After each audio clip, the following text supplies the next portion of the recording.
Este video es la parte número 12 de nuestra serie titulada Conociendo los detalles del arrebatamiento.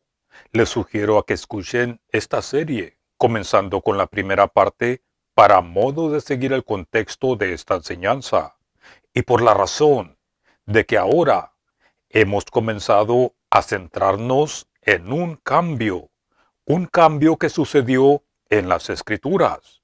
Las Escrituras nos señalan que sucedió un cambio. Noten lo siguiente. A través de esta serie nos hemos dado cuenta que durante todo el periodo de tiempo del libro de los Hechos y en las epístolas que escribió el apóstol Pablo durante ese mismo tiempo, las cuales son, como pueden ver aquí, Romanos, Corintios, Gálatas y Tesalonicenses. Durante ese tiempo, los creyentes esperaban estar viviendo cuando sucediera el regreso del Cristo. Ellos estaban seguros que estarían vivos en la venida del Señor, como lo mencionan en Primera de Tesalonicenses, capítulo 4, verso 15, diciendo: nosotros que vivimos, que habremos quedado hasta la venida del Señor. Y estaban seguros que ellos iban a ser arrebatados en las nubes, en el aire, para recibir al Señor y regresar con Él a la tierra para el establecimiento de su reino. Ahora, entendamos esto: el regreso del Cristo, el regreso del Mesías y el arrebatamiento en el aire y el establecimiento del reino. Todo esto se define como la esperanza de Israel, como lo pueden ver en sus pantallas. Pero todo esto, es decir, la esperanza de Israel, tenía y aún tiene una condición. Esa condición se encuentra en el libro de los Hechos, capítulo 3, versos 19 al 21, la cual es que si la nación de Israel se arrepintiera y se convirtieran y recibieran a Yeshua como el Mesías, el Rey de Israel, Él regresaría. ¿Notaron eso? Pero no se arrepintieron y no creyeron. Y aún la nación de Israel no se arrepentirán y aún no creerán hasta cierto tiempo en el futuro, cuando Elohim, el Dios de Israel, les dé arrepentimiento, y entonces verán al que traspasaron, como nos dice el profeta Zacarías, capítulo 12. Ahora bien, por esta razón, porque no se arrepintieron y porque rechazaron a Yeshua como el Mesías de Israel y porque rechazaron el reino, por esa razón, escuchen esto, por esa razón hubo un cambio que Dios reveló a través del apóstol Pablo en Efesios capítulo 3, como ya vimos en la parte número 11 de esta serie. Y Dios reveló un nuevo llamado y una nueva esperanza, en contraste y diferente a la esperanza que fue dada a la nación de Israel. Y vimos en esta serie que este nuevo llamado y nueva esperanza tiene que ver con bendiciones espirituales. ¿Y en dónde? En los lugares celestiales, en contraste con el reino en la tierra. También esta nueva esperanza fue revelada solo al apóstol Pablo. ¿Cuándo? Después de que Israel fue puesto a un lado temporalmente, al final del libro de los Hechos. Ahora, los detalles de este nuevo llamado y nueva esperanza fueron escritas por el apóstol Pablo solamente, escuchen esto, solamente se encuentran en sus epístolas a los Efesios y Colosenses. En Efesios capítulo 3, versos 1 al 3, el apóstol dice: Por esta causa, yo Pablo, prisionero del Cristo Jesús, por ustedes las naciones, los gentiles, si es que han oído de la administración de la gracia de Dios que me fue dada para ustedes. Noten el verso 3.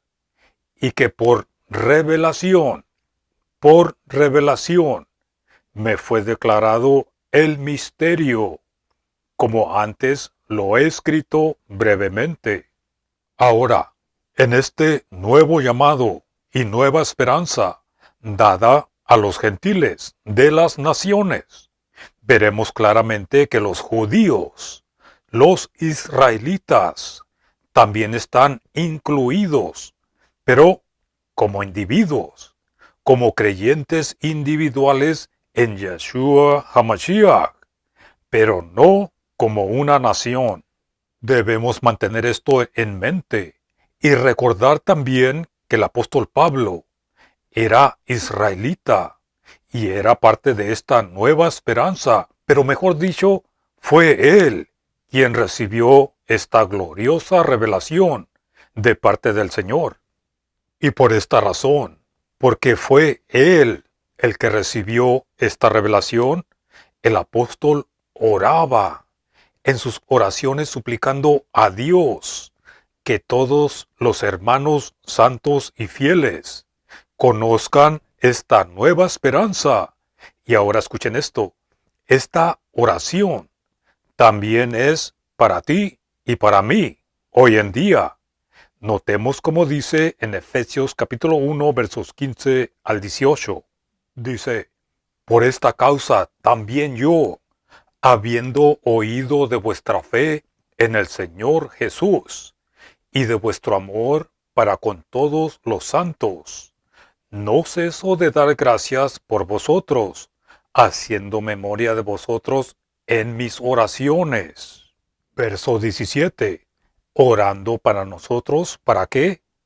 Para que el Dios de nuestro Señor Jesús el Cristo, el Padre de gloria, nos dé espíritu de sabiduría y de revelación en el conocimiento de Él, alumbrando los ojos de vuestro entendimiento. ¿Y para qué más? Noten esto, para que sepan cuál es la esperanza, para que sepan cuál es la esperanza a que Él os ha llamado, y cuáles las riquezas de la gloria de su herencia en los santos. Ahora, noten esto, Pablo oraba para que los efesios conozcan la esperanza de su llamado. ¿Por qué? La pregunta es, ¿por qué sería esto? Si Pablo había pasado 2 años con los efesios en Hechos capítulo 19 y en Hechos capítulo 20, en el verso 20 dice: Y como nada que fuese útil he rehuido de anunciarles y enseñarles públicamente y por las casas. Y en el verso 27 lo vuelve a repetir diciendo: Porque no he rehuido anunciaros todo el consejo de Dios. ¿Notaron eso? Pablo les dice a los ancianos de Éfeso que él no había dejado de declarar todo el consejo de Dios, y que no se había retenido nada que fuera provechoso para ellos. Entonces, ¿acaso se le había olvidado a Pablo hablarles de su esperanza y de su llamado? No, por supuesto que no, sino que la esperanza había cambiado. La esperanza había cambiado. Hubo un cambio en el consejo de Dios desde la última vez que Pablo había visto a los efesios. Anteriormente, antes de que aconteciera este cambio, todos los creyentes de todas partes iban a ser bendecidos con el fiel Abraham. ¿En dónde? En la tierra, como lo menciona en Gálatas capítulo 3, verso 9, diciendo, de modo que los de la fe son bendecidos con el creyente Abraham. Y no solo esto, sino que también esperaban ser arrebatados para recibir al Señor en el aire, como lo menciona Primera de Tesalonicenses capítulo 4, verso 17. Pero todo eso fue puesto a un lado junto con Israel. Todo fue puesto en espera junto con Israel. Todo fue pospuesto al final del libro de los Hechos. Y entonces Dios reveló una nueva esperanza, con toda bendición espiritual en los lugares celestiales, en contraste a la tierra. Pablo quería que los efesios conocieran la esperanza de su llamado. Él quería que los efesios y nosotros tuviéramos esta grande ancla que Dios nos ha dado para hoy en día a través del apóstol.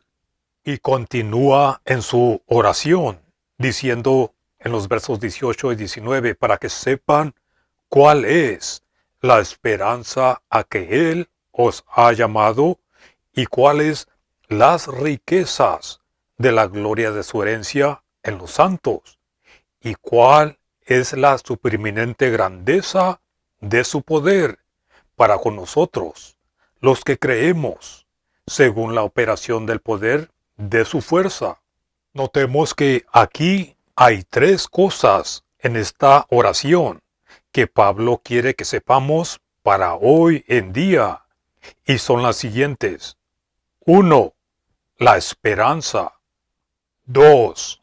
¿Cuáles son las riquezas de la gloria de su herencia para nosotros? 3. El poder en nosotros, los que creemos. Ahí lo tienen. Esta oración es tanto para ti como para mí, hoy en día, como lo fue para los efesios en aquel entonces. Y estas tres cosas, la esperanza y la herencia y el poder, están relacionadas entre sí. Y el apóstol prosigue a explicarlas y describe este gran poder y lo que alcanza a lograr en nosotros.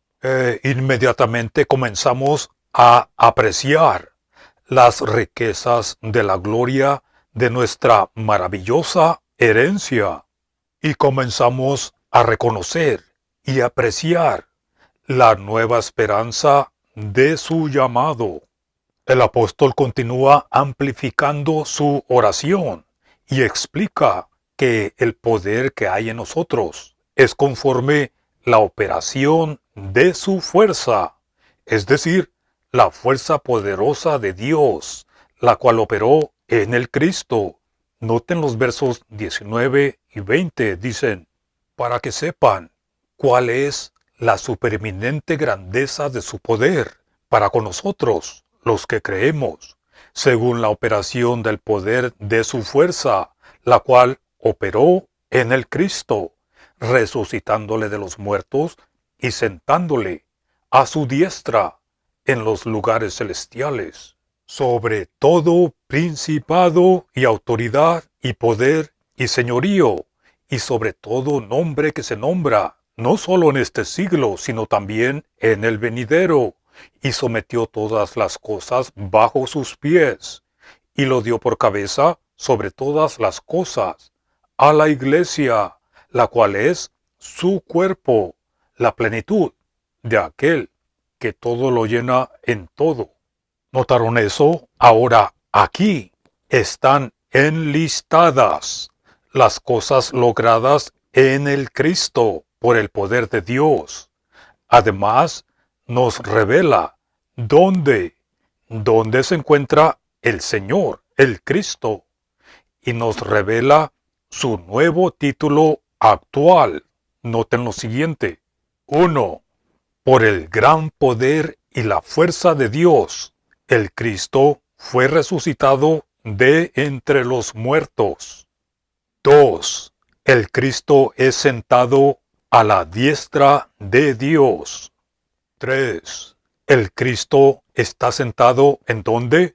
En los lugares celestiales, sobre todo, o por encima de todo. 4. El Cristo es cabeza sobre todas las cosas, y Él es la cabeza de la asamblea, la iglesia, la cual es su cuerpo. ¿Notaron estas 4 cosas logradas en el Cristo por el poder de Dios? Bueno, a continuación veremos las cosas logradas en nosotros por el poder de Dios.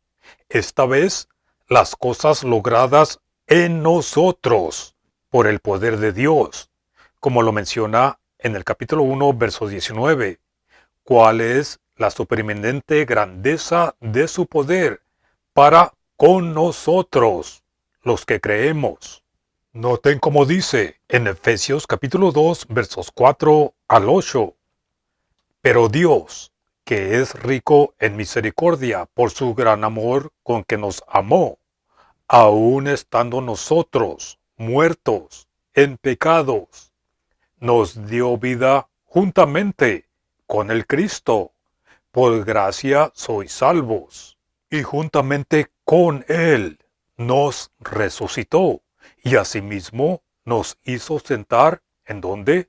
En los lugares celestiales. ¿Con quién? Con el Cristo Jesús. ¿Para qué? Para mostrar en los siglos venideros las abundantes riquezas de su gracia en bondad para nosotros en el Cristo Jesús.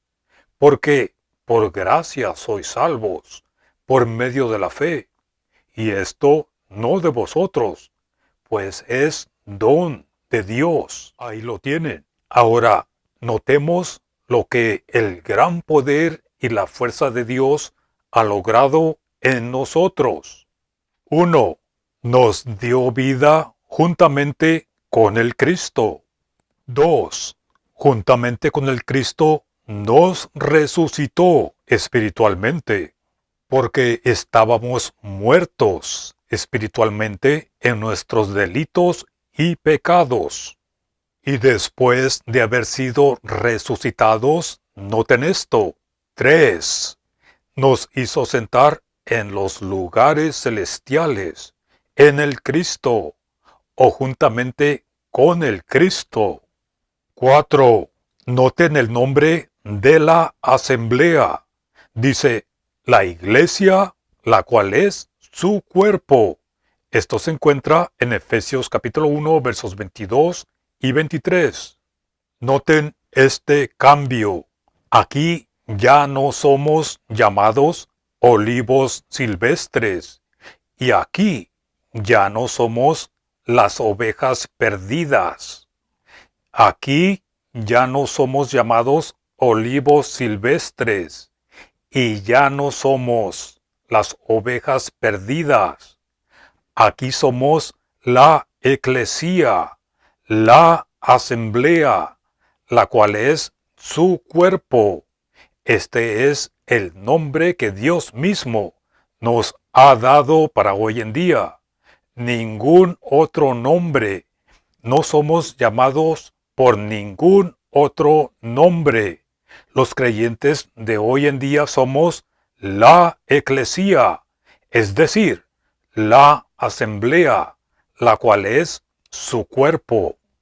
Ahora noten en Efesios capítulo 2, verso 6, que la cabeza, la cual es el Cristo, y el cuerpo, el cual somos nosotros, estamos sentados por el poder y la fuerza de Dios y la voluntad de Dios. Estamos sentados en el mismo lugar.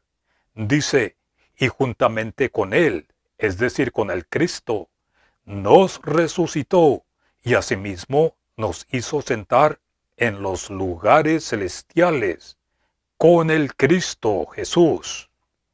Ahora, en este cuadro que tenemos en sus pantallas, podemos ver la descripción del apóstol Pablo sobre nuestra esperanza y nuestra herencia y su poder en nosotros.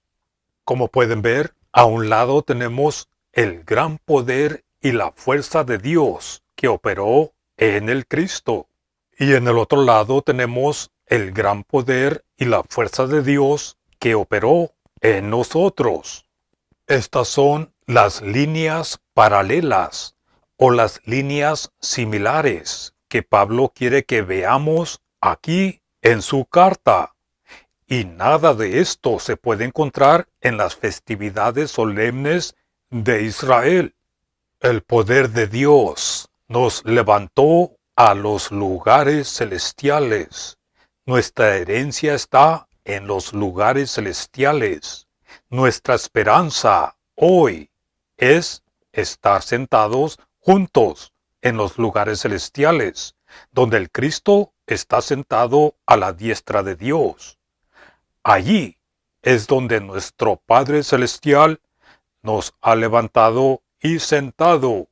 Esta es la palabra de verdad para ti y para mí hoy en día. Ahora, ¿por qué hizo Dios esto? ¿Por qué hemos sido sentados en los lugares celestiales, donde el Cristo está sentado? Ciertamente, no por alguna buena obra que podamos hacer. Pero el apóstol nos explica que es para mostrar algo en el futuro. Noten cómo dice en Efesios capítulo 2, verso 7. Todo esto es para mostrar en los siglos venideros las abundantes riquezas de su gracia en bondad. ¿Para quién? Para con nosotros, en el Cristo Jesús. Ahí lo tienen. ¡Qué esperanza tan gloriosa tenemos de estar sentados en los lugares celestiales! Y aunque en realidad estamos en la tierra, la palabra de Dios declara que estamos allí, ahora, hoy estamos allí. Y en el buen tiempo de Dios, cuando nuestra fe se convierta en vista real, entonces estaremos sentados allí en una realidad maravillosa. ¿Y por qué no darle gracias a nuestro Padre Celestial por esta revelación de las abundantes riquezas de su gracia en bondad para con nosotros, los que creemos? Continuaremos examinando esta nueva revelación y esta nueva esperanza en el siguiente video. Pongan sus comentarios y sus preguntas. Gracias por todo su soporte y que Dios los bendiga.